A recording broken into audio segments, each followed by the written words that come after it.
Assalamu alaikum students. I hope that you are fine. Let we discuss the topic is Puccinia. आज मैं आपके लिए Puccinia का topic लेकर आया हूँ जो बहुत ही इंतहाई एग्जाम के पॉइंट ऑफ व्यू से इम्पोर्टेंट है। सबसे पहले हम इसकी general features, classification, vegetative structure, reproduction और most important topic life cycle of Puccinia को डिस्कस करेंगे। यहाँ पे आपके नोट्स भी हैं तो आप यहाँ से नोट्स भी नोट कर सकते हैं। बहुत ही इंफॉर्मेटिव वीडियो है। चलते हैं आज की टॉपिक की तरफ। Puccinia is a fungus. Puccinia एक फंगस है. It is included in the class basidiomycetes and in the family Pucciniaceae. इसकी क्लास basidiomycetes है. इसको फैमिली Pucciniacea में रखा गया है. The name Puccinia was given after the name T. Puccinia was an Italian botanist. Italian botanist के नाम पे ही इसका नाम Puccinia पड़ा. Classification: Division, class, order, family, genus. Division: Mycota, class basidiomycetes, order Urediospores, family Pucciniacea, genus Puccinnia. Puccinia general feature हम इसको discuss करते हैं. Puccinia is a very large genus that about 1/800 species in Indian. That genus is represented by more than 147 species. Puccinia एक बहुत बड़ा genus है. इसकी तकरीबन 1800 स्पीशीज इंडिया में पाई जाती हैं और इसकी 147 स्पीशीज रिपोर्ट की गई हैं. Common Indian species: Puccinia gramineus black rust और stream rust. Puccinia gramineus black rust को कॉज करता है. Puccinia recondita ब्राउन रस्ट और लीफ रस्ट को कॉज करता है. Puccinia striformis येलो रस्ट और स्ट्रीम रस्ट को कॉज करता है. Puccinia species cause rust disease in cereal crops like wheat, barley, oat and maize. ये आपको देख सकते हैं इसकी डायग्राम. ब्लैक रस्ट और steam, yellow, strip rust, brown और leaf rust. The best known species of Puccinia is Puccinia gramineus. तो most important जो इसकी स्पीशीज है Puccinia gramineus है. It is an internal obligate parasite. Internal parasite वो होते हैं जो अपनी खुराक खुद लिविंग ऑर्गेनिज्म से गेन करते हैं. It is required to host to finish its life cycle. The wheat plant, ट्राइकियम, एस्टियम, बारबेरी प्लांट, बारबेरियो वल्गरियस. तो इसका जो लाइफ साइकिल होता है जो दो होस्ट पे कंप्लीट करता है. पहले होस्ट को हम प्राइमरी होस्ट और दूसरे को हम सेकेंडरी होस्ट कहते हैं. जो प्राइमरी होस्ट होता है उसको हम वीट प्लांट और जो प्राइमरी होस्ट होता है उसको वीट प्लांट और जो सेकेंडरी होस्ट होता है उसे बारबेरी प्लांट कहते हैं. स्टूडेंट इसमें एक टॉपिक मिक्स हो गया. Puccinia gramineus is a heterogeneous fungus. Puccinia fungus. Heterogeneous fungus वो होते हैं are those fungus which they are complete life cycle to host, यानी कि इसका लाइफ साइकिल टू होस्ट पे कंप्लीट हो सकता है. जैसे मैंने आपको पहले भी बताया, एक प्राइमरी होस्ट और सेकेंडरी होस्ट पे अपना लाइफ साइकिल को कंप्लीट करता है. चलते हैं आज की स्ट्रक्चर की तरफ. इन Puccinia the plant body is called mycelium. Vegetative structure को हम माइसीलियम बोलते हैं. इसमें 2 तरह के माइसीलियम होते हैं. एक होता है डाइक्रोटिक माइसीलियम और दूसरा monokaryotic mycelium. There are 2 types of mycelia, namely dichrotic and monokaryotic mycelium. जैसे मैंने आपको पहले बताया, the dichrotic mycelium occur in the primary host wheat plant and monokaryotic mycelium occur in the alternate host barberry plant.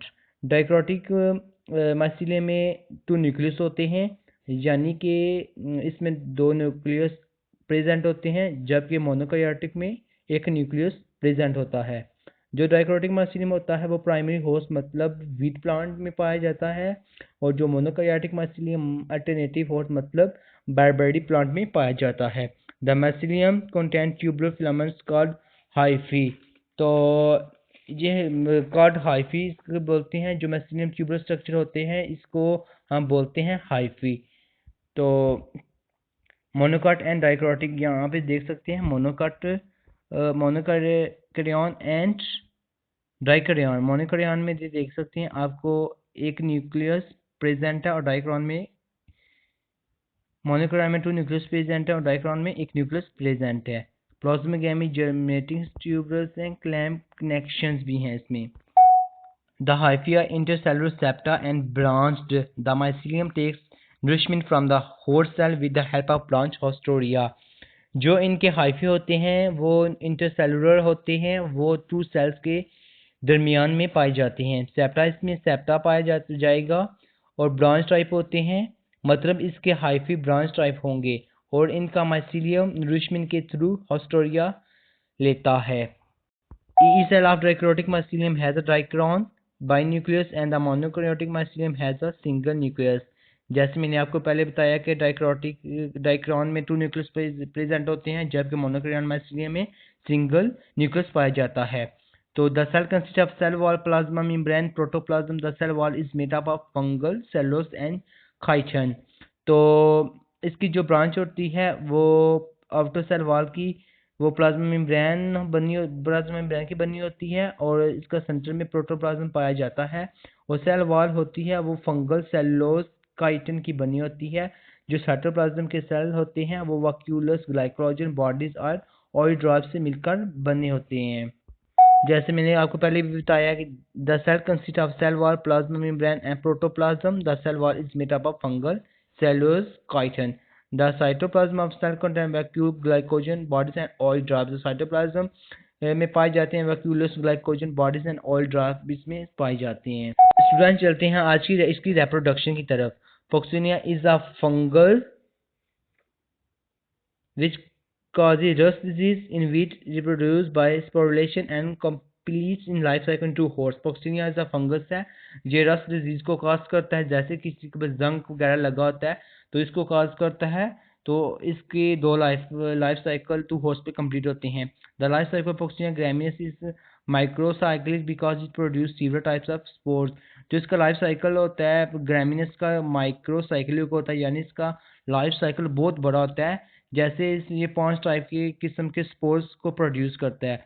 तो सबसे पहले urediospore, टेल्यूटोस्पोर, basidiospore, पिक्निडियोस्पोर और स्पर्मेगोनियम and एसिडियोस्पोर।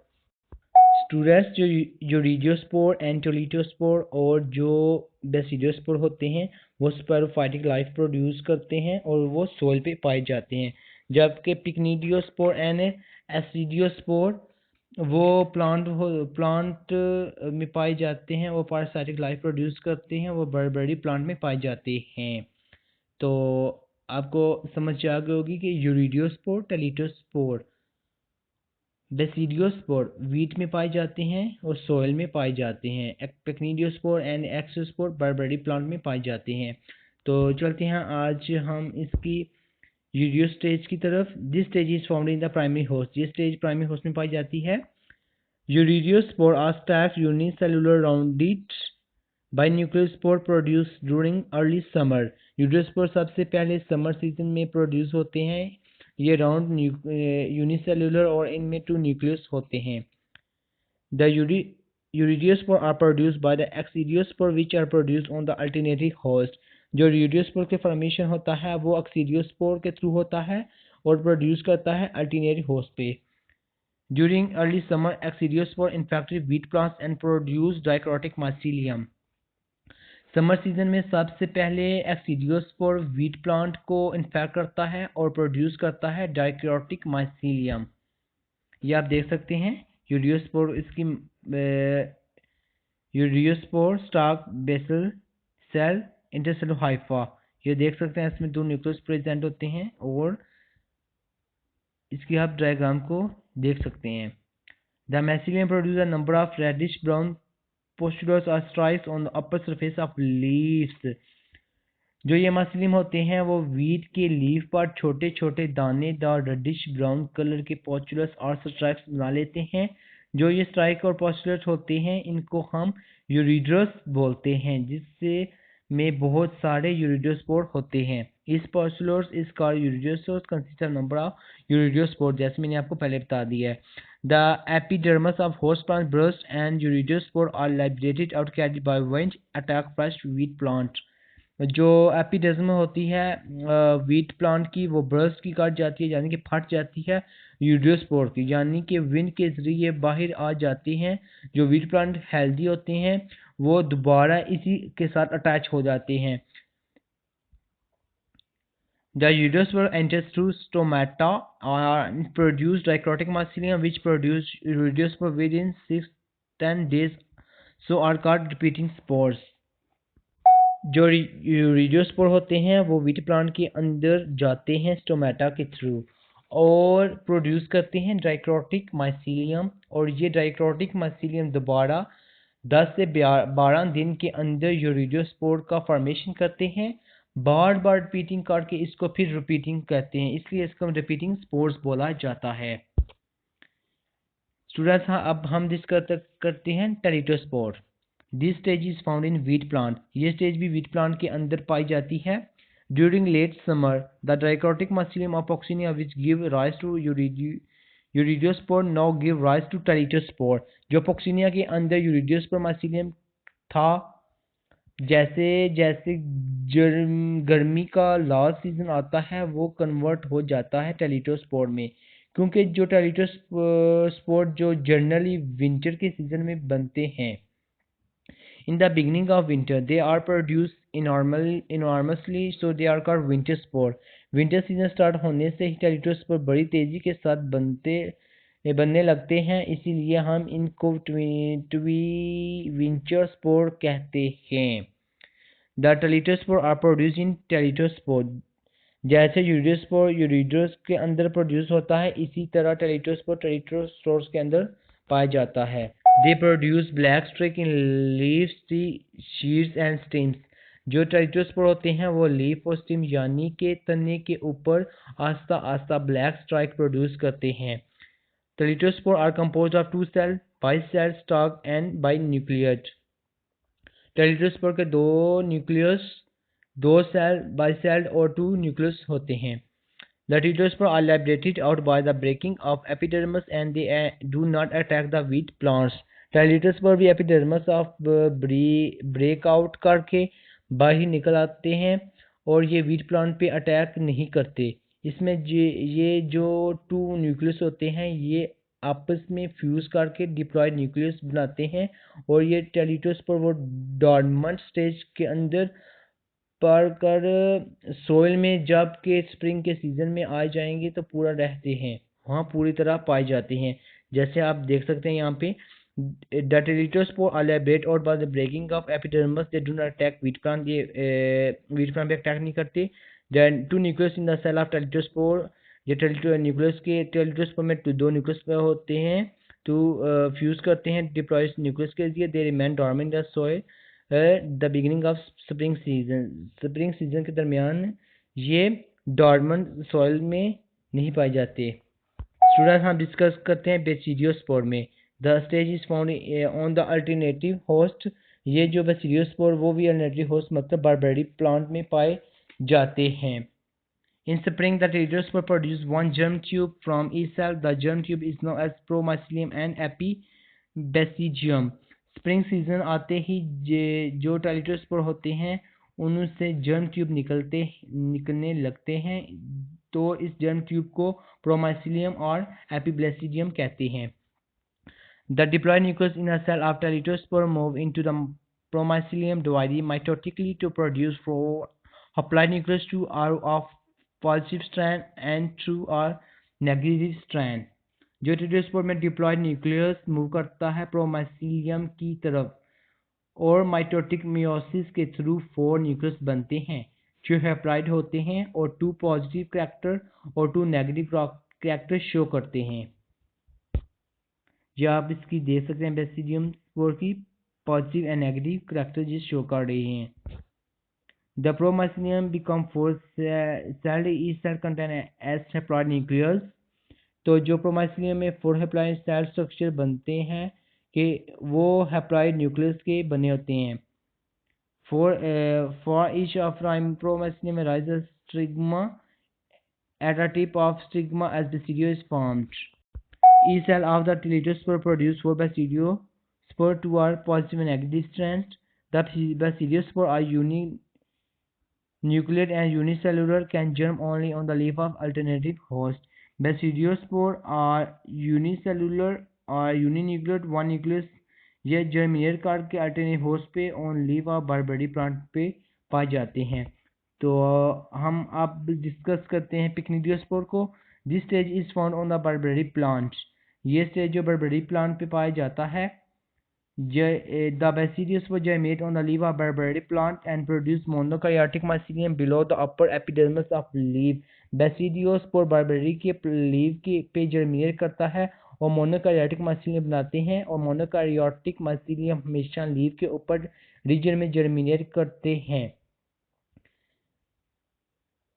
They produce flash-shaped structure called the pycnidium or spormogonium. The pycnidium opens the outer surface of the leaf by a aminal spore called osteospore. तो pycnidium का formation flask shape structure के अंदर होता है, और इसको pycnidium और spermogonium को, जो pycnidium छोटे से सरफेस के थ्रू लीफ के ऊपर खुलता है, इसको हम बोलते हैं ostiole. The ostiole is guarded by a tuft of sterile hair called periphysis.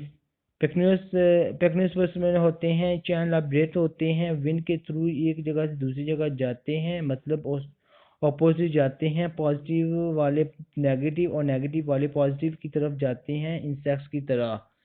At the lower portion of the bacterium there is one nucleus hypha called spermaticum. The tips of the spermatophore produce pycnidiospores spermatica.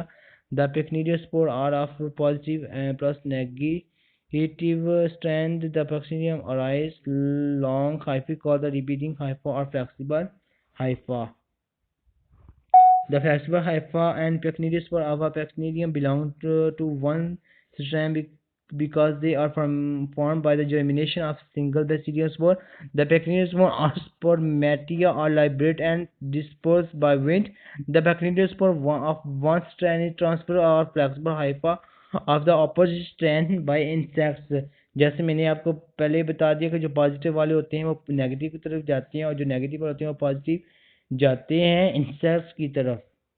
और जिस point पे स्पर्मेटियम मिलते हैं वहाँ पे फ्लेक्सल Haifa के दरमियान जो वाल होती है वो डिजॉल्व हो जाती है, और फिर स्पर्मेटियम ट्रांसफर हो जाते हैं फ्लेक्सस हाइफा में। और 2 न्यूक्लियस होते हैं, एक स्पर्मेटियम का और एक फ्लेक्सिस का। दोनों एक साथ डाइक्रोटिक बनाते हैं, इसको डाइक्रियन बोलते हैं, और इस प्रोसेस को डाइरोलाइजेशन बोलते हैं।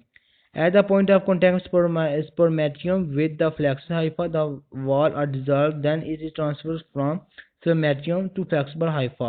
The 2 nucleus of opposite strand remain together, form a dichrotic. This process is known as spermatization or dicaryotization.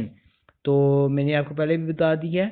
तो स्टूडेंट्स, ये इसकी डायग्राम है जिसका आप देख सकते हैं। पेक्निडियोस्पोर का सबसे पेक्निडियोस्पोर स्पर्मेटिया रिसेप्टिव हाइफा, इसमें पेक्निडियोस्पोर हाइफा कनेक्शन हो रहा है। यहाँ पे लास्ट पे आप देख सकते हैं एक्सियोस्पोर्स और प्रीडियम, जो इसके लेफ्ट हैंड साइड पे इसको डिस्कंटर सेल्स बोलते हैं। अब हम डिस्कस करते हैं aecidiospore. This stage is found on the barberry plant. ये स्पोर भी बारबेरी प्लांट में पाए जाते हैं। The bi nucleate cell form as a result of spermatization divided and form the dichrotic mycelium of Puccinia. जो spermatization के through mycelium बनाते हैं वो लोअर सरफेस पे आते हैं बारबेरी लीफ के, और अकोमुलेट्स जो हो जाते हैं यानी कि गट्ठे होते हैं और कप लाइक शेप बनाते हैं। The mycelium accumulate produce acidiospores or acidial cup on lower surface of barberry leaf. मैंने आपको पहले बता दिया। The axidial cup is surrounded by sterile hypha called pyridium, जिसको हम एक्सीसर कहते हैं।